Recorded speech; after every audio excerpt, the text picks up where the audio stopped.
Կադաստրի կոմիտեի աշխատակցի ամուսնուն առևանգելուց էծի ենթարկելու ենթադրյալ դեպքի առթիվ քրեական վարույթ է հարուցվել, հայտնում է քննչական կոմիտեն։ Համացանցում տեսանյութ էր տարածվել, որտեղ մի կին ներկայանալով Կադաստրի կոմիտեի արտաքին վարչության նախկին աշխատակից պնդում է, թե կոմիտեի նախագահ Սուրեն Թովմասյանը եւ գլխավոր քարտուղար Մհեր Խաչատրյանը կազմակերպել են իր ամուսնու առևանգումն ու ծեծը։ Ըստ կնոջ ամեն ինչ սկսվել է այն բանից հետո, երբ նախ ամուսինն է ազատվել աշխատանքից, հետո ինքը։ Նա պատմել է, որ ամուսինը հայհոյախառն բառերով հաղորդագրություն է ուղարկել Թովմասյանին, որից հետո նրա հետ հաշվեհարդար են տեսել։ Կադաստրի կոմիտեն հերքել է համացանցում շրջանառվող տեղեկությունը, այն որակելով կեղծիք։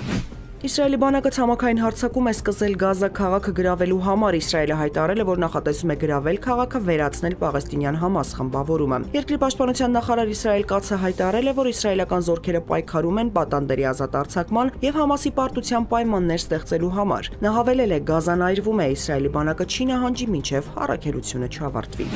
ԱՄՆ նախագահ Դոնալդ Թրամփը հայտարարել է, որ Իսրայելի վարչապետ Բենյամին Նեթանյահուն նախապես չի տեղեկացրել իրեն անցյալ շաբաթ Կատարում Իսրայելի կողմից իրականացված հարձակման մասին։ Թրամփի վարչակազմը հայտարարել է, իրենք տեղեկացվել են միայն այն ժամանակ, երբ հրթիռներն օդում են եղել, ինչն ամերիկյան կողմին հնարավորություն չի տվել հակադրվել հարվածին։ Նախորդ շաբաթ Իսրայելը ավիահարվածներ էր հասցրել Կատարի մայրաքաղաքում գտնվող շենքին, որտեղ խորհրդակցում էին պաղեստինյան Համասի քաղաքական ղեկավարները, սպանելով նրանցից 5-ին։ Դոհայում քննարկվում էր Գազայում հրադադարի շուրջ ԱՄՆ-ի վերջին առաջարկը։ Դոնալդ Թրամփը զրպարտության համար դատական հայց է ներկայացրել New York Times-ի դեմ։ Նա նշել է, որ իր համար մեծ պատիվ է զրպարտության եւ վարկաբեկման համար դատական հայց ներկայացնել New York Times-ի դեմ, որը նա բնութագրել է որպես ձախ արմատական դեմոկրատական կուսակցության խոսափող եւ երկրի պատմության ամենավատ թերթերից մեկը։ Թրամփի հայտարարության համաձայն 15 միլիարդ դոլարի դատական հայցը ներկայացվել է Ֆլորիդա նահանգում։ Սպիտակ տան ղեկավարը պարբերականին մեղադրել է 2024 թվականի նախագահական ընտրություններում իր մրցակցին, այն ժամանակվա փոխնախագահ Քամալա Հարիսին բացահայտ աջակցելու եւ իրեն, ինչպես նաեւ իր ընտանիքի անդամներին ու շրջապատին զրպարտելու համար։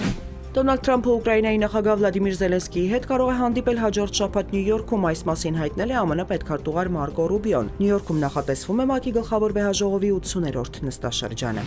Հայաստանի տարածքում այսօր ցերեկը, վաղը սեպտեմբերի 18-ի երեկոյան եւ 19-ի գիշերը առանձին շրջաններում, 19-ի ցերեկը շրջանների մեծ մասում սպասվում է կարճատև անձրև եւ ամպրոպ, հնարավոր է կարկուտ։ Սեպտեմբերի 29-ին սպասվում է առանց տեղումների եղանակ, օդի ջերմաստիճանը սեպտեմբերի 16-ին կբարձրանա 2-ից 4, 19-ի ցերեկը կնվազի 4-ից 5 աստիճանով։